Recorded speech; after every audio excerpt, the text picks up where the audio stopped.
Hello friends, कैसे हो आप सब। उम्मीद करती हूँ कि आप सब लोग बहुत अच्छे होंगे। अन्नपूर्णा दिव्य चैनल में एक बार फिर से मैं दिव्या आप लोग का बहुत बहुत स्वागत करती हूँ।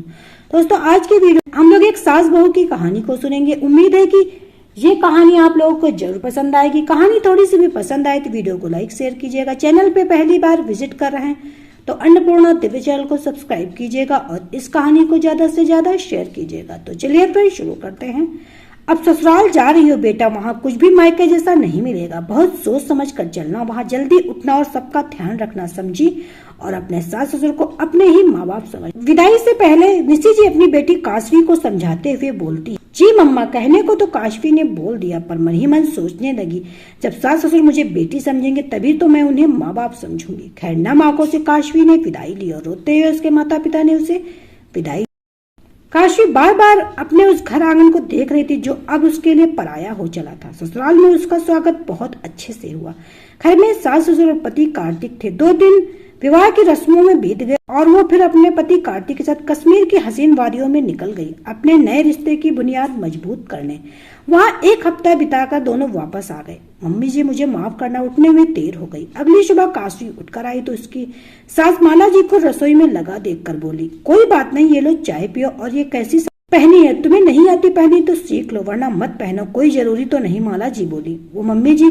काशवी बस इतना बोली। हालांकि उसे सास की ये बात थोड़ी नागवार गुजरी, पर फिर भी चुपचाप चाय पीने लगी। माला जी काशवी को घर गृहस्थी के तरीके समझाती। ऐसा नहीं कि काशवी को कुछ नहीं आता था, पर हर घर के अपने तौर तरीके अलग होते। ये बात माला जी जानती थी, इसीलिए बहू को दिक्कत ना आए यही सोचकर उसे आगे बढ़कर सब सिखाती। किंतु धीरे धीरे काशवी को सब सास की टोका टाकी लगने लगी। सबसे ज्यादा उसे करता था कार्तिक का ऑफिस से आकर माँ बाप के साथ थोड़ा बैठना। उसने अपनी सहेलियों से सुना था कि पति को नई नवेली पत्नी के पास लौटने की जल्दी होती। साथ ही फिल्मों में देखा था कि पति ऑफिस से आकर सीधा पत्नी के पास आते। ऐसा उसके साथ कुछ नहीं हो रहा था। इस बात से काशवी उखड़ी उखड़ी रहती थी। माला जी सोचती थी नए घर में बसने में समय लगेगा बहू को, इसलिए चुप रह जाती। काशवी जैसी लड़कियां ये नहीं समझती कि उनका पति भी किसी का बेटा भी तो है। अपने माता पिता के प्रति भी बेटे के फर्ज होते हैं। यही सही कसर काशवी की वो सहेलियां पूरी करे थी जो अपने ससुराल से अलग रहती थी, जिनके लिए मेरा पति मेरा सब कुछ था। उन्हें सास ससुर से कोई मतलब नहीं था। ऐसी ही जिंदगी काशवी को आकर्षित करे थी और वो चाहती थी कि कार्तिक भी उसे अलग लेकर रहे। वो दबी जुबान में कार्तिक से कह भी चुकी थी, जिसका कार्तिक ने विरोध किया था। काशवी अपने उस घर आंगन में खुश नहीं रह पा रही थी जहाँ उसे खुले दिल से अपनाया गया था, जिस घर को उसने अपने प्यार से सजाना चाहिए था। उसमें वो अपने स्वार्थ के लिए कला का बीज बो रही थी। बेटा क्या बात है, तुम्हें कोई परेशानी है क्या, क्यों सबसे कटी कटी रहती। एक दिन माला जी ने बहू को पास बैठाकर पूछा। नहीं तो मम्मी जी, ऐसा कुछ नहीं, बस मुझे ज्यादा बात करने की आदत ही नहीं। काशवी निगाह चुराते हुए बोली। बेटा ये घर जितना हम सबका उतना तुम्हारा भी तो है, खुलकर जियो। वैसे भी कोई भी घर आंगन जब तक बहू बेटियों की हंसी खुशी से ना गूंजे वो बेजान रहता है। बेटी तो हमारी कोई है ही नहीं, जो तुम ही हो। तो तुम्हें कोई तकलीफ हो तो हमसे कहो। कार्तिक से कोई बात हुई है क्या, माला जी प्यार से बोली। नहीं मम्मी जी, वैसे भी कोई बात होगी तो हम खुद ही सुलझा लेंगे ना, काशवी बोली। पर मन ही मन सोचने लगी ये सब दिखावा है, एक अच्छी सास बनने का। वो वहां से उठकर जाने लगी कि अचानक उसे चक्कर आ गया और वो सोफे पर बैठ गई। माला जी ने घबराकर डॉक्टर को बुलाया, साथ ही कार्तिक को भी फोन कर दिया। डॉक्टर ने जब बताया काशवी माँ बनने वाली तो उसकी खुशी का ठिकाना न रहा। अब माला जी काशवी का और ज्यादा ध्यान रखने लगी। मम्मी ये बताओ, जब घर में नया मेहमान आएगा तो आप उसका क्या नाम रखोगी। एक दिन कार्तिक माला जी से बोला।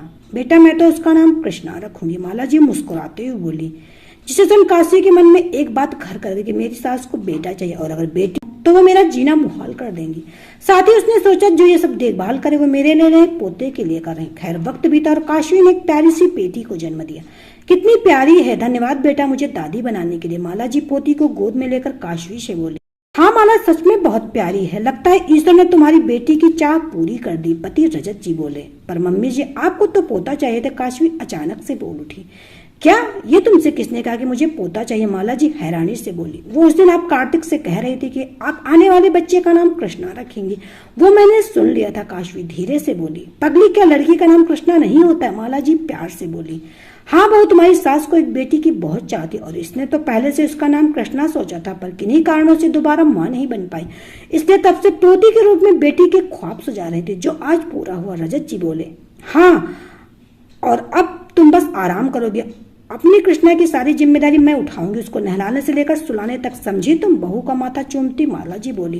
काशवी की आंखों में और वो सास से लिपट कर साथ ही साथ मन ही मन सोचने लगे, अगर हर लड़की चाहती कि उसकी सास के रूप में माँ मिले, पर कितनी लड़कियां हैं जो खुद बेटी बन पाती हैं, सास के लिए मन में एक पूरा घर पाले रहती है। कुछ लड़कियां जो उन्हें बेटी बनने ही नहीं देती। अस्पताल से घर आने के बाद काशी में बहुत परिवर्तन आया। इधर माला जी ने पोती की सब जिम्मेदारी उठा ली थी। इस उम्र में भी उनमें गजब का जोश भर दिया था। काशी भी दादी पोते का प्यार देकर निहाल हो जाती।